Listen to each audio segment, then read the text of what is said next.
People who hate themselves will hate others. And people who are angry with themselves will be angry at others. People who are impatient with others will be impatient with themselves, will be impatient with others. People who are unhappy with themselves will punish other people until they feel unhappy.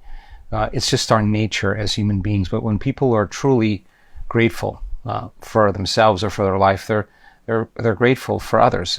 People who love themselves naturally love others.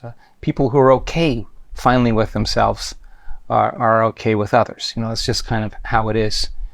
So one of the things that people have as a limitation to the understanding of love is that they're feeling something other than it.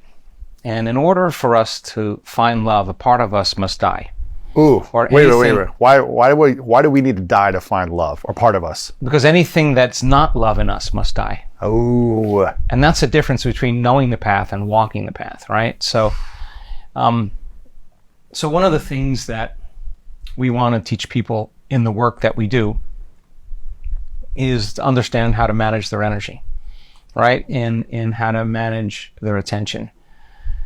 When you feel love, which is just a word, by the way, and people have their own experience of what that is, you tend to feel more whole.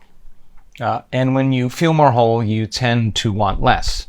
When you truly feel love, it is very different than being selfish. You're kind of more selfless. And when you're in your heart, you're more prone to give, you're more prone to care, you're more prone to be present, you're more prone to be grateful, you're more prone to be kind. That's the consciousness of that center. It is the creative center. It's the union of opposites. It's the union of polarities. It's where oneness, where our divinity starts, right? There can't be enough said about that center.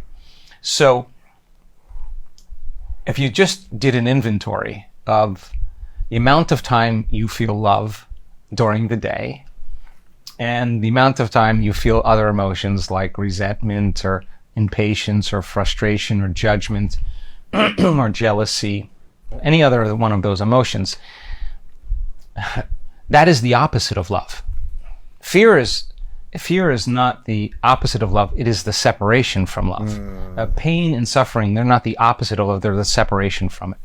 That anger and hatred and hostility and violence, they're not the opposite of love. They're the separation from love, right? So then if you're living in survival, and living in survival is living in stress, and living in stress produces a cocktail of chemicals and hormones that make you feel something other than love.